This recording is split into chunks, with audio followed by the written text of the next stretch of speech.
Okay, good morning, everyone, and thank you for inviting me to be one of your speakers in this series of talks.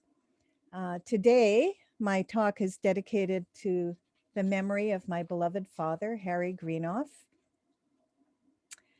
And I do so because my father was always, even at 17, when he signed up, too young to go off to war, he was a person who always said, Hineni, here I am. And I attempt to fill his very large footsteps. And as you'll see, I want to bring this notion of Hineni, here I am, into our practices, our traditions, our faith about what it means to be buried in a Jewish manner. Just as Ancestry.com has piqued our interest in our genealogies, I'm hoping to similarly pique your interest in how our burial practices have evolved over the centuries. In his, dare I say, groundbreaking work, a book called Work of the Dead, Thomas Lacour tells the story of the ancient Diogenes, who, when asked about arrangements for his death, said, "Just toss me over the wall." To which his dumbfounded students replied, "But master, we could not do that. You'll be eaten by wild animals." Diogenes replied, "Well, then give me a stick and I'll beat off those wild animals." And his students said, "But master, you will be dead.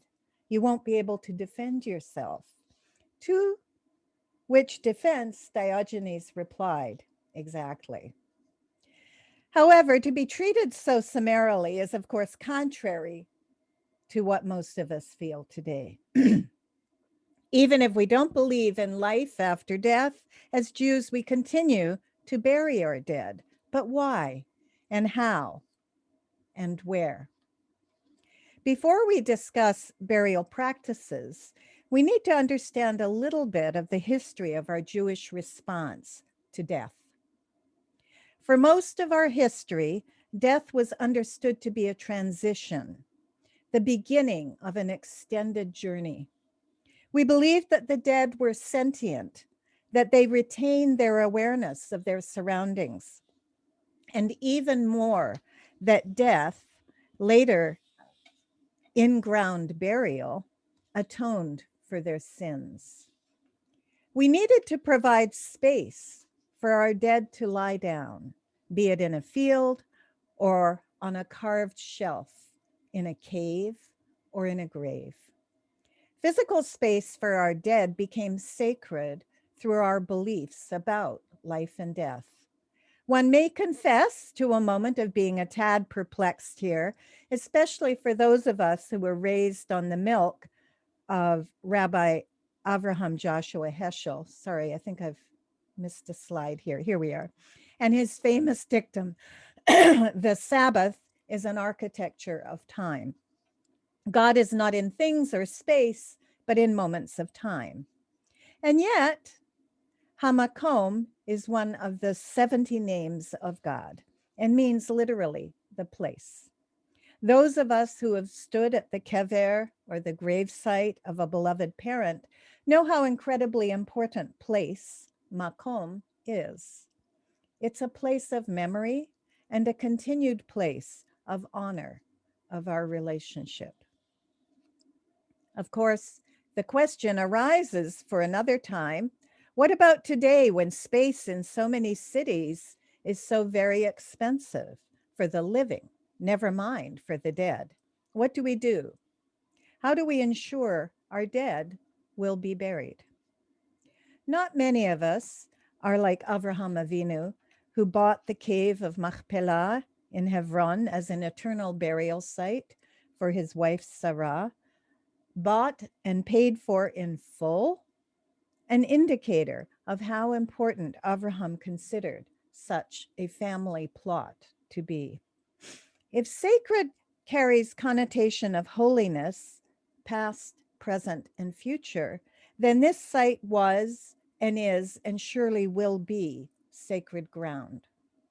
Most of us, however, cannot trace our direct lineage through such esteemed burial sites.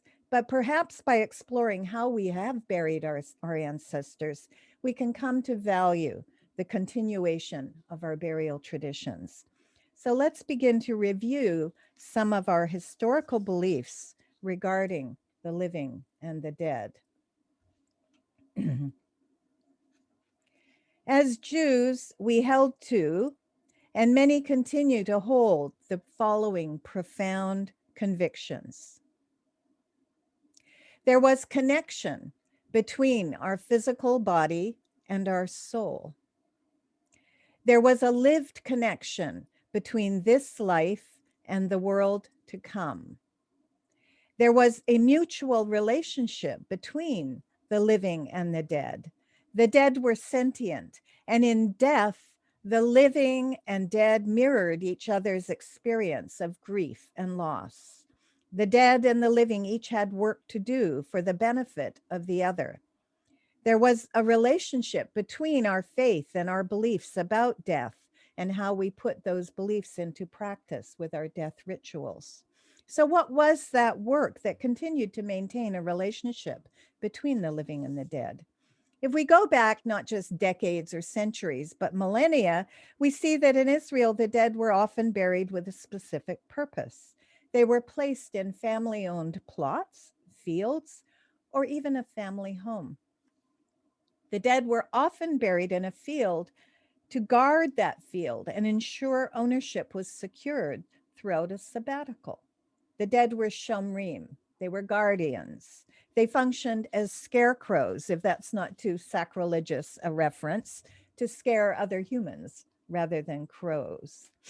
Rachel Halot, in her book, Death, Burial, and Afterlife in the Biblical World, documents how during a very similar time period, the dead were also often buried much closer to the living, in the very walls of family homes or under the floors. Just as an aside today, some people have also chosen to bring their dead home, albeit in a somewhat different fashion, wearing cremains as jewelry. So now we can wear our ancestors as earrings and necklaces and rings to be passed down as a family heirloom. Again, the mission of the Metim, the dead, was to provide protection for their family members, to watch over them. That sense of obligation and mutual protection continued throughout the centuries. And part of the obligation of the living was to bury their dead. For most of our existence as Jews, we've continued to take for granted that we, the living, have work to do in order to aid the dead. So too do the dead have their own work in the world beyond to help us, the living. And we see on this slide a little bit of information about this relationship, this mutual relationship of obligation and aid. Death did not end our relationships. We continue this relationship in death as in life, and it was seen as one that was both mutually beneficial and mutually obligated. We understood the symbiotic nature of this relationship as we performed mitzvot in the names of the dead. In return, the dead would guard us, intervene for us, and act as necessarily and generally as they had in life, as loving members of our families. Again, formerly, we understood death, burial, and mourning were all part of an extended process, and thus our practices reflected those beliefs and vice versa. Most importantly, we needed to provide our dead with a home. Tosefta, an additional oral teaching to Mishnah from the late 2nd century, taught, anyone who is buried in the land of Israel is as though buried beneath the altar of the tabernacle, beneath the altar of the Mishkan. Not just death, then, as earlier believed, but in ground burial in Israel affected honor and atonement for the deceased. While Tosefta believed that the land of Israel, in particular, had the greatest power to effect such atonement, as Jews who found themselves often in a state of exile, I believe we extrapolated from that belief, and we continue to extrapolate such a capacity for atonement from Israel to the diaspora. If land or ground burial merits holiness and atonement for the deceased, then I propose that cemeteries as places for those burial sites are necessary to effect such atonement. Critically, for our purpose today, as we consider the nature of our cemeteries, in burial, each kever, each grave or tomb, as it was usually called, the nephesh, also one of the Hebrew words for soul, was a home for the soul of the dead. We housed our dead.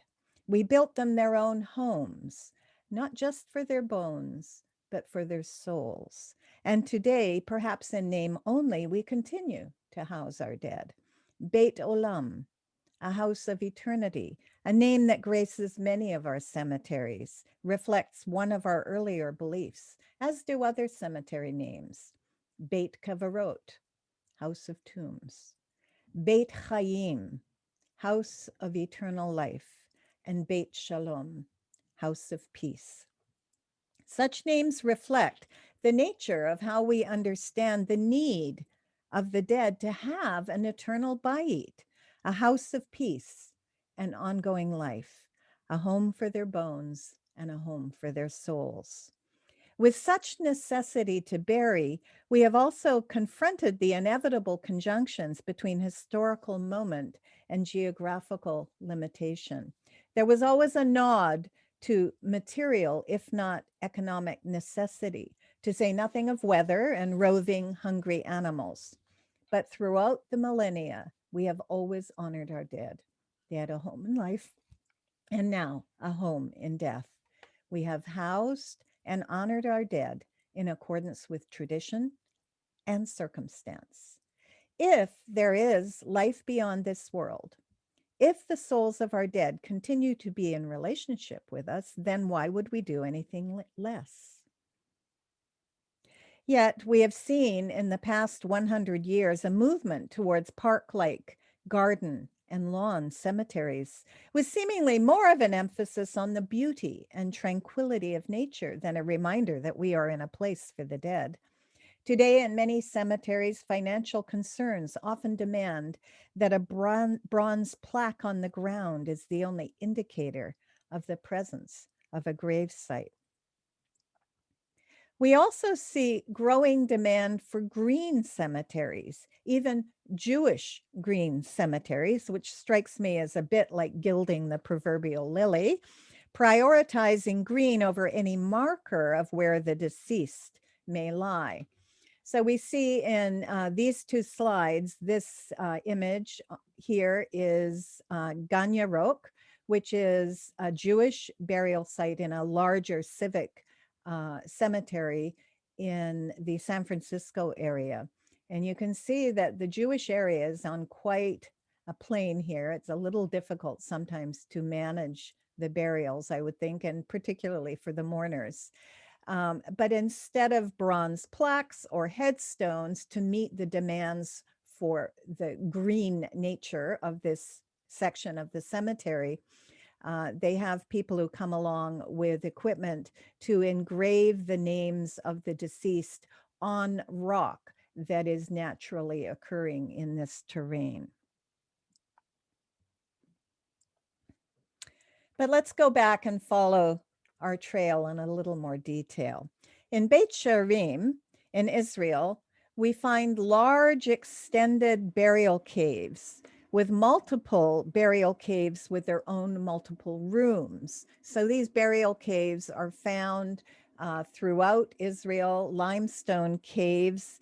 And within these rooms were also found limestone ossuaries, and occasionally very large sarcophagi. David Kramer, in his book, The Meanings of Death in Rabbinic Judaism, writes about how these sarcophagi had gabled roof structures and interestingly, fascinatingly, really, also had attenuated corners called acroteria. So we can see in this slide, which is a representation of the Mishkan, these corners, these acroteria, and a reasonable facsimile on the corner of this sarcophagi, and we will also see that on some ossuaries. The acroteria, one in each corner, not only resembled but recalls the corners of the ark in the biblical tabernacle. They also referenced early Canaanite and later Roman traditions of tomb decoration. Archaeologists also discovered similarly gabled and decorated ossuaries in these caves. Ossuaries were used to gather in the bones in a secondary burial ritual, and I'll speak momentarily to primary and secondary burials. Typically, a single ossuary would be used for one person, so there weren't multiple bodies, multiple bones gathered in. Except in one circumstance, if a mother and child died, for example, in childbirth or in the child's early months, they would often be buried together. A primary burial involved laying out a body in a carved out, recessed hole, loculi, in a burial cave, or on a carved out shelf within a burial cave. This would be called an arcosolia. About a year later, after all the flesh had decomposed, the bones were then gathered in and carefully placed in an ossuary. These cave burial systems continued in Israel throughout the 4th century. However, in Babylon, that first diaspora, that first exile, Jews encountered a land with a different topography, which made such cave burials impossible.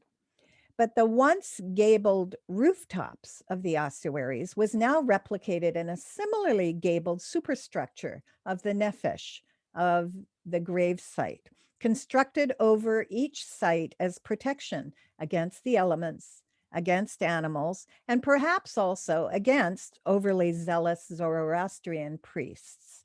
So those same Zoroastrians, Zoroastrianism being the primary faith tradition of the time in Babylon, reinforced biblical sources of belief about tahor and tumah, ritual purity and ritual impurity. Some suggest that the biblical emphasis on tahor and tumah, in fact, originates with these early Zoroastrian beliefs, which imbue all of our death rituals. We find similar gabled superstructures in Chalkis, Greece.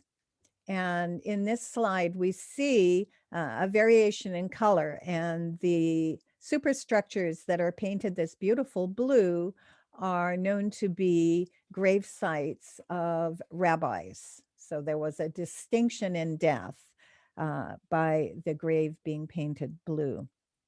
We actually find these gabled superstructures all over the world, from Cochin, India, to Fez, Morocco, to Indonesia, virtually everywhere Jews have lived.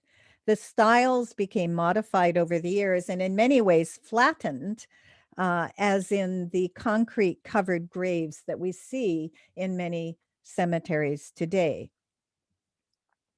We also see that even Jewish pirates who fought for the Ottomans in wars against Spain in the 15th and 16th centuries, they also deserved a burial, a nephesh. And here we have an example of a grave site that honors both Jewish tradition and piracy. The idea of the souls of the dead requiring a home is further replicated. And we see in these two slides slides of wooden tombs in Poland.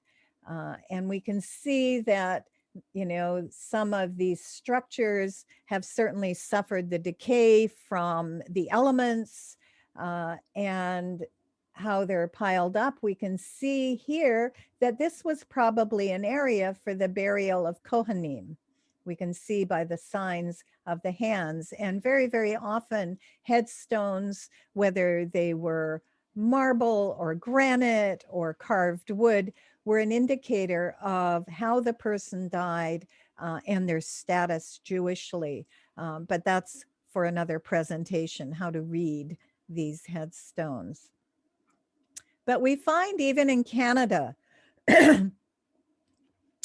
that this idea of providing a bait for the dead.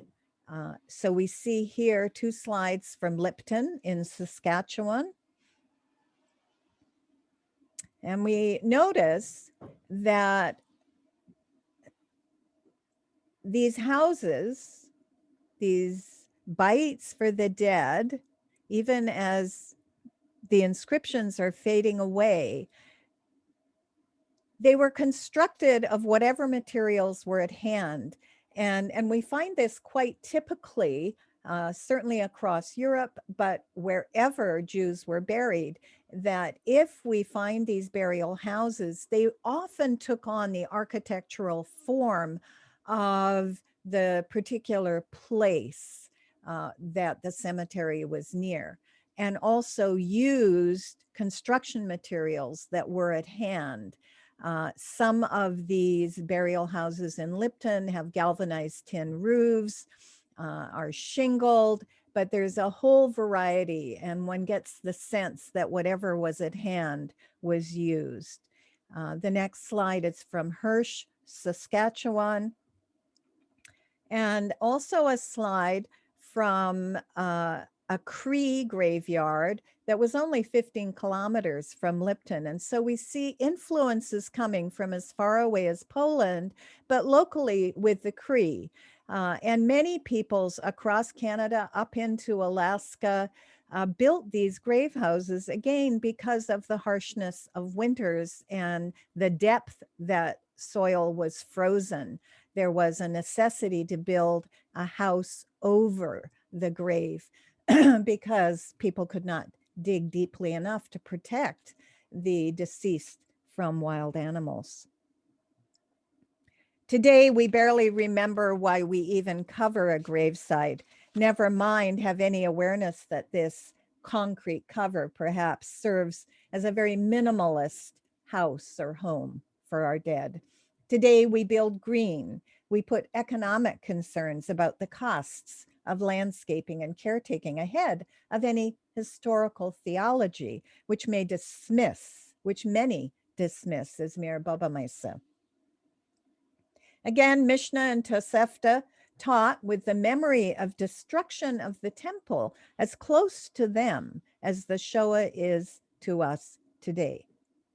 They taught that we bury in the ground for 2 primary reasons: to bring honor to the dead and to secure their atonement, to attain forgiveness from God.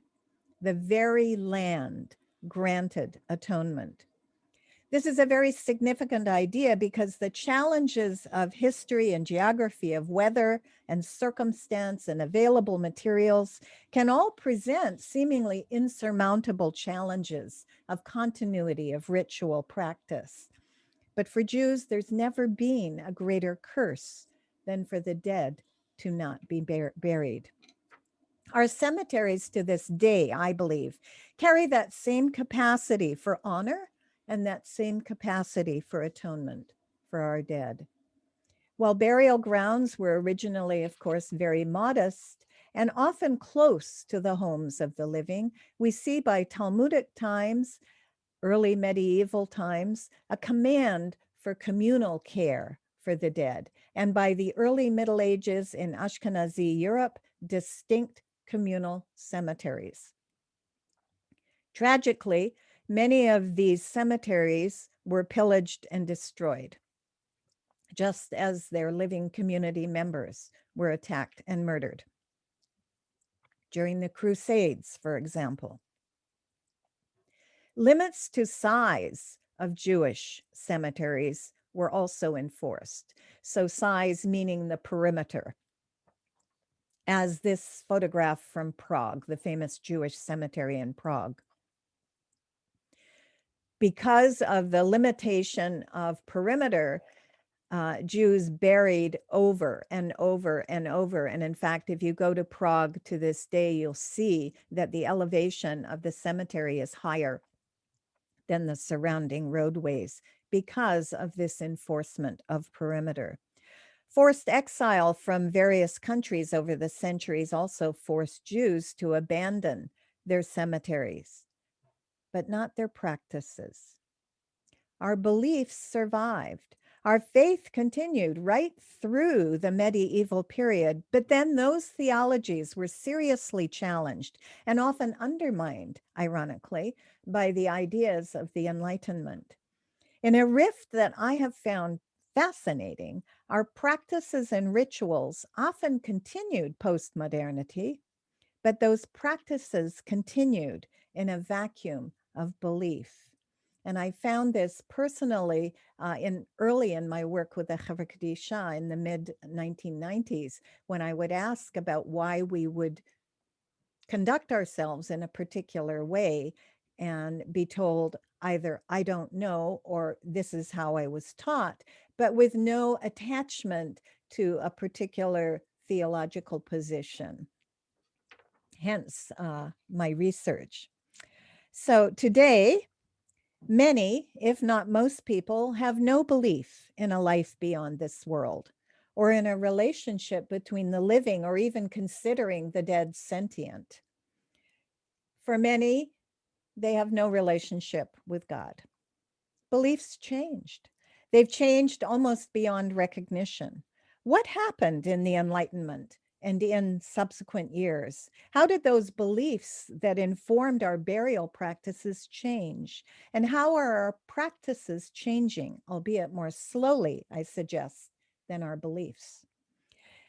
These years were the years of the isms, nationalism, humanism, socialism, and perhaps especially secularism and rationalism. The Enlightenment's focus on individual human rights created a rent in the larger social fabric in our Jewish communities, but also well beyond. A rent in that connective tissue that had bound the living to the dead, belief to ritual practice, and most importantly, perhaps to belief in God. However, that hard fought for and much desired individual freedom came with a communal price. With the rise of rationalism and all those other 18th century isms, we began to lose those primary beliefs that informed our relationship with our beloved dead. Today, after death, we the living, as well as the dead, have become perhaps blind and deaf and mute. David Kramer notes as he posits the following thoughts about our religious beliefs post-Shoah. The most significant factor which made the Holocaust subjectively unique was the prior loss of belief in death as life and life after death.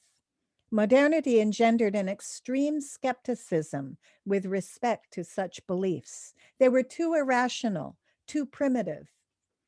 Kramer continues, with no belief structures to make sense of such mass death, no scheme for revitalizing the horrors of this life by reference to continuing life, modern Jews could not but respond with utter theological despair.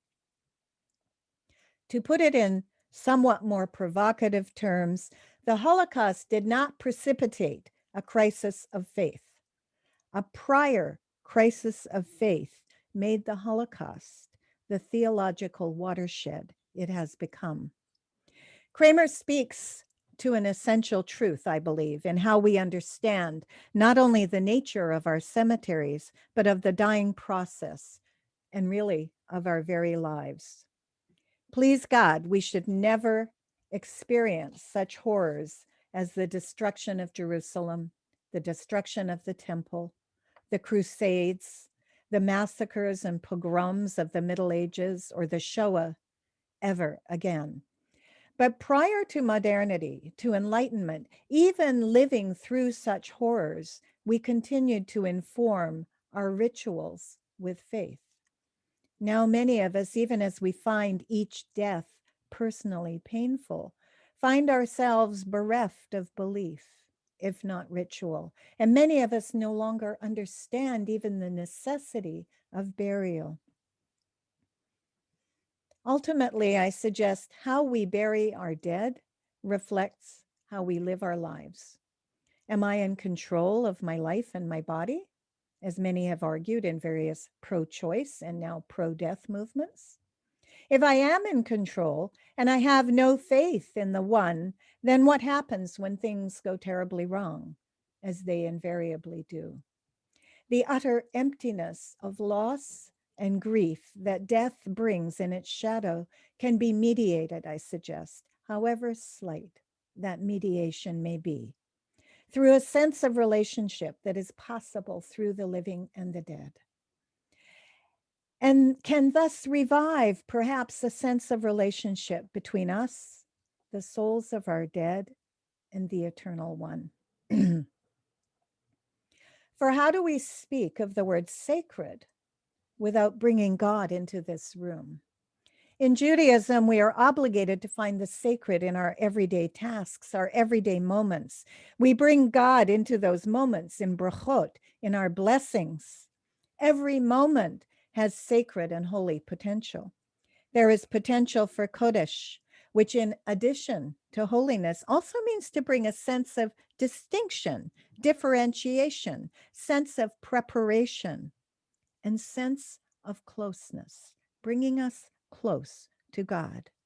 We are setting something aside. We are coming closer to God. This word kodesh implies an invitation extended beyond a moment. This word is as complicated and provocative and mysterious as is death. I work with our local burial society, the Chevra Kadisha. It is unbelievably sacred work to wash and dress the dead. I think I can make a very broad and generalized statement here that those of us who do this work have our lives changed by the dead we hold in our hands. And just as we come into the room with our own chesed shalemus to the best of our ability, hence the title of my thesis, We Do the Best We Can, so too the dead come to us with their own emet, their own truth, their own chesed, their own kindness, which far outweighs any truth or kindness that we may bring into this room. We are truly in Buber's I thou-ness when we are entrusted with this work. And ultimately, that is our goal for our relationships with the living amongst us, a goal which we often fail to meet, hence our annual need for atonement. The dead can teach us how to live. The dead can teach us how to love. How do we care for and cherish those we love, except by understanding that every relationship has the capacity for holiness in this life and beyond? If we truly allow ourselves to elevate our relationships, then the work of the dead will continue. Ultimately, the ideal of B'Tselem Elohim, each of us made in the image of God, informs the nature of our lives and of our deaths, of our homes in life and of our homes in death. We, the living, help our dead return to the earth, the Adamah that first gave us life in God's hands. That Adamah is found in land that we have paid for, just as Avraham Avinu did. And that sacred ground for now is each of our Jewish cemeteries. And even as we're buried in the ground, we are also buried with a small amount of earth from Israel in every casket. And yet today, when land is so expensive in many urban centers and there's demand from the living for all available land, we may need to dig low, as the Roman Jews did. We may need to build high, as Israelis are doing today, building modern day burial caves. We need to find ways to bury our dead. Because these graves, even a simple bronze plaque on the ground, continue to link us to our past through the millennia, back to Torah, and also forward towards our children's children.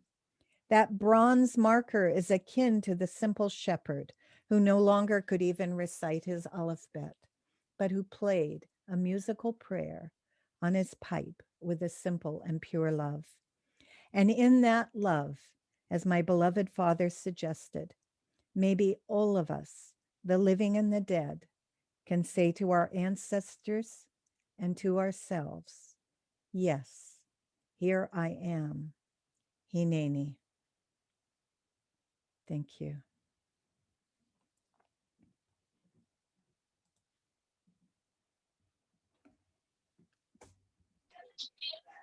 Beautiful.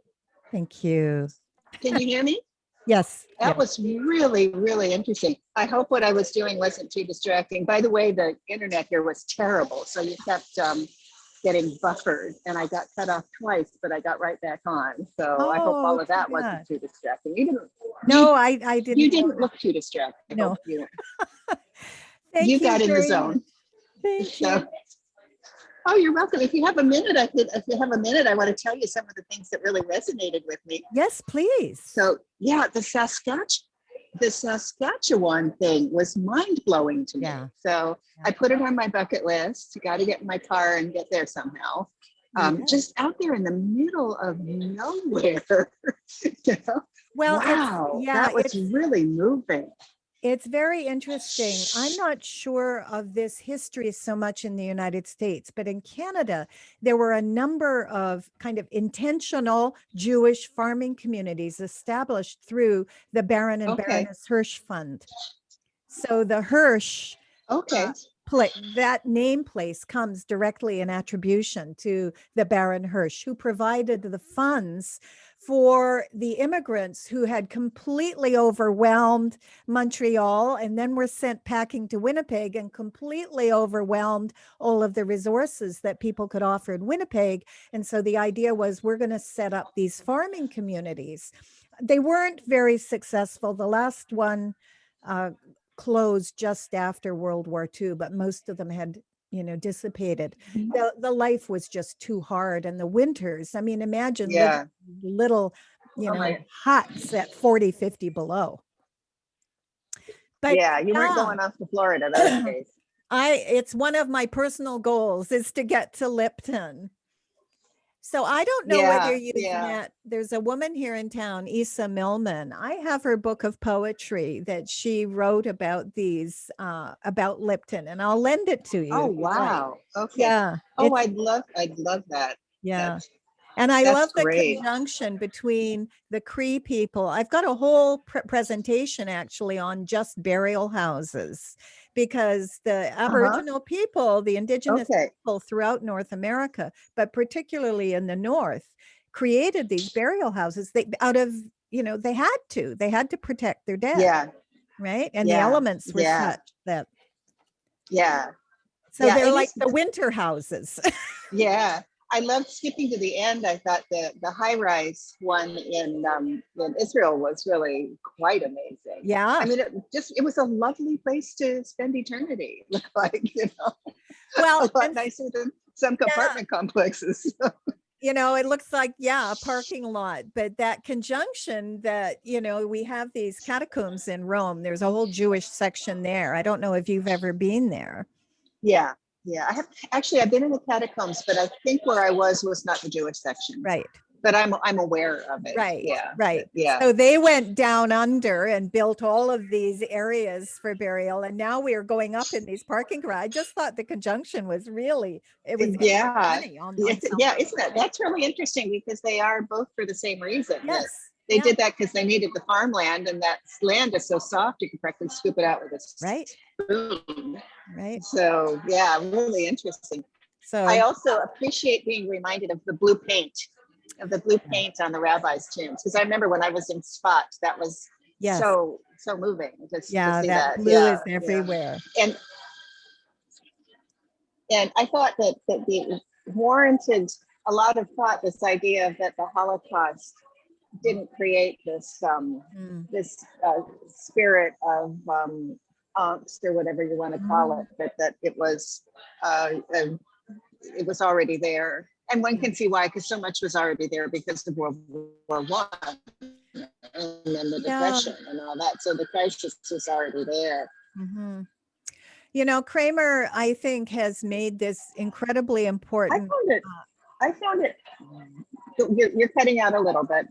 Okay, start over. So Kramer's book is a very small book, but I think he's made such an important contribution to our thinking about the Shoah. And very few people have read this book. I mean, people aren't going to pick up a book called, Rabbinic Views on Death and go, wow, that looks gripping. Yeah. Well, you might. Oh, I did. I was like, whoa, because I know him already as a scholar. I think he's a particularly brilliant person, but I wish it got more press, because I think it's a really important, piece of thought that he's putting out there. Yeah.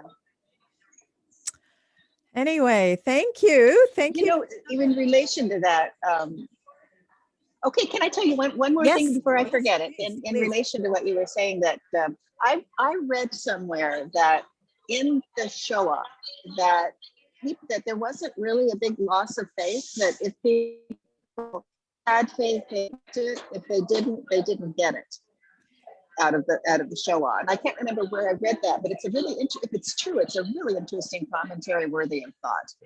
So it didn't change that much in terms of faith. I have heard, I think it's one of the almost a meme to come out of the Shoah, I will say. I've heard it quite. Can you hear me? Because you're frozen. I'm not sure if you can hear me right now. Okay, you are cutting out, so I think probably I can't. So maybe to be continued later. Yes, Continue later. Yeah, very good. Okay, I will see you tonight. Yes, good. All right. All right, Laurel. Thanks so much. Bye, Lynn. Bye.